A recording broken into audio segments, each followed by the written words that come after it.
అలానే విశేషరావు మన వాళ్ళు తయారు చేసినటువంటి సర్వం యాప్ ఇప్పుడు మొత్తం వరల్డ్ వైడ్ చర్చనీయాంశంగా మారింది.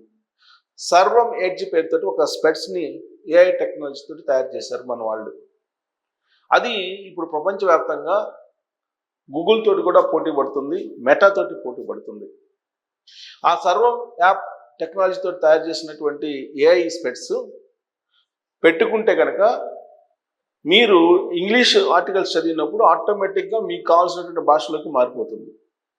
అలాగే మీరు ఏదైనా ఒక క్వశ్చన్ రైట్ చేస్తే ఆ క్వశ్చన్కి సమాధానం ఎగ్జాక్ట్గా ఏంటి అనేది చెప్పేస్తుంది. ఇది అద్భుతం. మన పురాణాల్లో చూస్తూ ఉంటాం. ఆ పెట్టె చూపిస్తారు, పురాణాల్లో మహాభారతంలో చూపిస్తారు. ఆ పెట్టె చూపిస్తే పెట్టెలో మనసులో ఏం కోరిక ఉందో అది కనిపిస్తూ ఉంటుంది. అలాంటిదే ఇప్పుడు స్పెట్స్ పెట్టుకుంటే ఆ స్పెట్స్ నుంచి చూసేటువంటి ఏదైనా బొమ్మ లేదంటే ఏదైనా వస్తువులో చూసినప్పుడు ఆ వస్తువుల మీద మీకు వచ్చేటువంటి సందేహాలన్నింటినీ ఈ స్పెట్స్లో ఉంచినటువంటి ఆర్టిఫిషియల్ ఇంటెలిజెన్స్ సమాధానం చెప్పేస్తుంది. మన పేపర్ చదువుతాం, ఇంగ్లీష్ పేపరు, ఇంగ్లీష్ రాదు.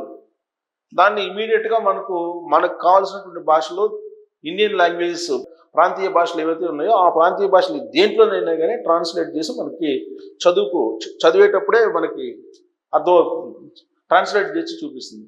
ఇది మరి అద్భుతమే కదా. ఇలాంటి అద్భుతాన్ని క్రియేట్ చేసింది ఎవరో కాదు, మన భారతదేశానికి సంబంధించినటువంటి యువకులు. సర్వం యాప్ ఇప్పుడు ఆంథ్రోపిక్స్ ఏ విధంగా అయితే చర్చనీయాంశంగా మారిందో ప్రపంచవ్యాప్తంగా, ఇప్పుడు సర్వం యాప్ కూడా, సర్వం ఎడ్జ్ కూడా ఇప్పుడు అదే రకంగా చర్చనీయాంశమైంది. ఆర్టిఫిషియల్ ఇంటెలిజెన్స్ యుగంలో ఎవరు ఏ విధంగా క్రియేట్ చేస్తే వాళ్ళే ముందుంటారు. ఇప్పుడు తయారు చేసినటువంటి కర్ణాటకకు సంబంధించినటువంటి వాళ్ళు ఒక ఇద్దరు యువకులు తయారు చేసినటువంటి ఈ స్పెట్స్ ఇప్పుడు మెటాకే పోటీగా నిలబడుతుంది. పట్టుమని వాళ్ళు 450 కోట్లు, దాంట్లో దాదాపు 100 కోట్లు సబ్సిడీ ఇచ్చింది కేంద్ర ప్రభుత్వం. దాంతో వాళ్ళు ఒక ఇన్నోవేటివ్ క్రియేట్ చేశారు స్పెట్స్ని, ఆర్టిఫిషియల్ ఇంటెలిజెన్స్ సంబంధించిన స్పెట్స్ని. దాంతో చూస్తే ఏదైనా సరే స్పష్టత, మనకి ఏదైనా డౌట్స్ ఉంటే ఆ డౌట్స్ అన్నింటినీ తీర్చేస్తుంది. ఇది మాయాబజార్ సినిమాలో మనకి కనిపించినట్టుగా కనిపిస్తూ ఉంటుంది. ఏది కావాలంటే అది చూడొచ్చు, అలాంటి పరిస్థితి ఉంది ఈ స్పెట్స్ పెట్టుకుంటే. అది నరేంద్ర మోడీ గారు నిన్న ఏఐ సబ్మిట్ జరుగుతుంది ఢిల్లీలో, అక్కడికి వెళ్ళి ఆయన పెట్టుకొని చూశారు.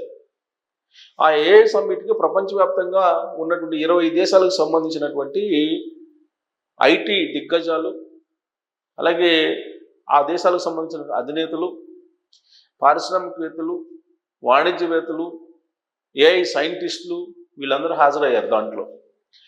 ఆ సబ్మిట్కి వచ్చినటువంటి రెస్పాన్స్ అనూహ్యంగా ఉంది. అందుకే 20వ తారీఖున ముగించాల్సినటువంటి సదస్సుని మరొక రోజు ఇప్పుడు కేంద్ర ప్రభుత్వం పొడిగించింది. మరి ఇంతకీ ఈ సర్వం యాప్, సర్వం ఏఐ సాధించినటువంటి వివరాలు ఏంటి, దాంట్లో స్పెషల్ ఏంటి, ఆ ఇద్దరు యువకులు ఎవరు అనేది ఒకసారి చూద్దాం. దీనికి సంబంధించిన ఆర్టికల్ ఇప్పుడు సోషల్ మీడియాలో బాగా వైరల్ అవుతుంది. అంతర్జాతీయ టెక్ దిగ్గజ కంపెనీల అభివృద్ధి చేస్తున్నవే గుర్తొస్తాయి, కానీ మన ఇండియాలోనే సర్వం ఏ అనే స్టార్టప్ సంస్థ కృత్రిమ మీద పరిజ్ఞానంతో పనిచేసే కళ్ళజోళ్లను రూపొందించింది.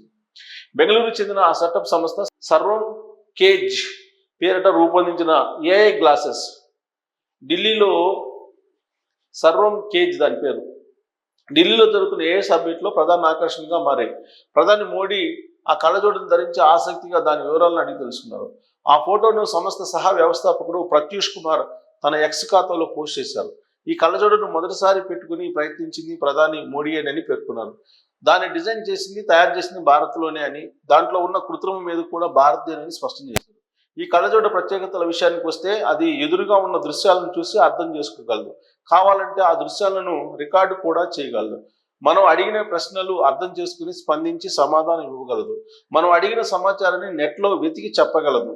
అంటే మన ఆర్టిఫిషియల్ ఇప్పుడు గ్రోక్ లాగా, లేకపోతే అలాగే చాట్ జీపీ లాగా, జెమినీ AI లాగా చెప్పగలదు. మన ఎదురుగా ఉన్న వస్తువులను లేదా సమాచారాన్ని గుర్తుపట్టి వివరాలు అడిగితే ఇవ్వగలదు.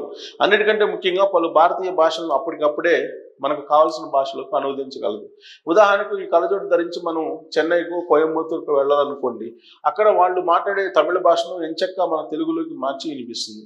మనం దానికి మాటల ద్వారా ఆజ్ఞలు జారీ చేయవచ్చు. దీంట్లో చాట్ ఫీచర్ కూడా త్వరలోనే అందుబాటులో రానుంది. అంటే మొబైల్లో సర్వం యాప్ ద్వారా రాతపూర్వకంగా కూడా కళ్ళజోడుకు మనం కమెంట్స్ ఇవ్వచ్చు. దీనికి ఉన్న అసలైన ప్రత్యేకత ఏంటంటే ఈ పనులన్నీ ఇది ఆఫ్లైన్లో కూడా చేయగలదు. సర్వం ఎడ్జ్ అనేటువంటి మినీ బ్రెయిన్ని సర్వం ఏఐ సంస్థ ఈ కళ్ళజోడులో అమర్చింది. అది పనిచేయడానికి ఇంటర్నెట్ అక్కర్లేదు. కేజ్ అంటే జపనీస్లో గాలి అని అర్థం. సో సర్వం కేజ్ అనే పేరుతోటి జపనీస్లో గాలి అంటారు. గాలిలా సర్వాంతర్యామిలా పనిచేస్తుంది. కాబట్టి సర్వం ఏఐ సంస్థ ఈ కళ్ళజోడుకు సర్వం కేజ్ అనే పేరు పెట్టి ఈ కళ్ళజోడును మే నెలలో మార్కెట్లోకి తెస్తుంది. సో ఇంకా ఎంత దూరం లేదు, మరొక 3 నెలల్లో ఈ కళ్ళజోడు మనకు రాబోతుంది అందుబాటులో. సర్కార్ ఏఐ మిషన్లో భాగంగానే చాట్‌జీపీటీ, జెమినీ వంటి ఏఐ మోడళ్లను వాడేటప్పుడు మన వివరాలు మనం వాటిలోకి అప్లోడ్ చేసే ఫోటోలు అన్ని విదేశీ సర్వర్లోకి వెళ్తాయి. ఆ ప్రమాదం లేకుండా దేశీయంగా వాటికి ధీటుగా కృత్రిమ మీద పరిజ్ఞానాన్ని అభివృద్ధి చేసే లక్ష్యంతో 2024లో కేంద్ర ప్రభుత్వం 10,372 కోట్లతో ఇండియన్ ఏఐ మిషన్ను ప్రారంభించిన సంగతి తెలిసిందే. ఈ మిషన్లో భాగంగానే సర్వం ఏఐ ఈ కళ్ళజోడును తయారు చేసింది. ఈ మిషన్ కోసం ప్రభుత్వం మన స్టార్టప్ల కోసం 38,000కు పైగా జీపీయూలు సమకూర్చింది. 25 ఏళ్ల తర్వాత ఉద్యోగాలు అవసరం ఉండదు, 10 ఏళ్ల తర్వాత ప్రజలు ఎవరికి ఉద్యోగం చేయాల్సిన అవసరం ఉండదని టెక్ దిగ్గజం వినోద్ గోస్లా అంచనా వేశారు. అప్పటికి అన్ని రంగాల్లో ఏఐ వేగంగా దూసుకెళ్తుందని చెప్పారు. ఆయన ఏఐ ఇంపాక్ట్ సదస్సులో మాట్లాడారు. 2050 నాటికి ఉద్యోగాల విషయంలో ఒక స్పష్టత వస్తుందని అన్నారు. 5 ఏళ్లలో ఐటీ, బీపీఓ, వైట్ కాలర్ ఉద్యోగాలు అదృశ్యం అవుతాయని చెప్పారు. ఐటీ ఉద్యోగాల మీద ఎక్కువగా ఆధారపడుతున్న భారత్ మీద దీని ప్రభావం ఎక్కువగా ఉంటుందని చెప్పారు. ఒక ఐటీ కంపెనీలో ఎవరైనా 15-20 ఏళ్ళు పనిచేస్తున్నట్లయితే వాళ్ళను వెంటనే తీసేయచ్చని అన్నారు. దేశ ప్రయోజనాలను కాపాడుకోవడానికి సావరిన్ ఏఐ మోడల్స్ను ప్రోత్సహించాల్సిన అవసరం ఉందని భోస్లే చెప్పారు. అందుకే సర్వంలో తాను పెట్టుబడులు పెట్టానన్నారు. సో భోస్లే లాంటి వాళ్ళు పెట్టుబడులు పెట్టారంటే ఇది సర్వం ఏఐ లేదా కేజ్ అనేది ఇది ఇన్నోవేటివ్గా తయారు చేసింది. స్టార్టప్ కంపెనీ అయినప్పటికీ కూడా మల్టీనేషనల్ కంపెనీల్లో మెటా లాంటి దానికి పోటీ ఇస్తుంది. సో ఇప్పుడు అందరూ ఇండియా వైపు చూస్తున్నారు.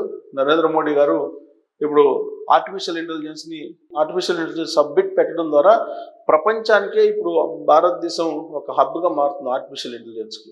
సో దాంట్లో భాగంగానే ఈ మన దేశానికి సంబంధించినటువంటి స్టార్టప్ కంపెనీ ఈ అద్భుతాన్ని క్రియేట్ చేసింది. దీని ప్రభావం భారతదేశం యొక్క ఏఐ మోడల్స్ ప్రపంచం మీద ప్రభావం చూపబోతున్నాయి. అందుకే కార్పొరేట్ కంపెనీలు ఇండియాలోకే వచ్చి పెట్టుబడులు పెట్టడానికి సిద్ధమవుతున్నాయి.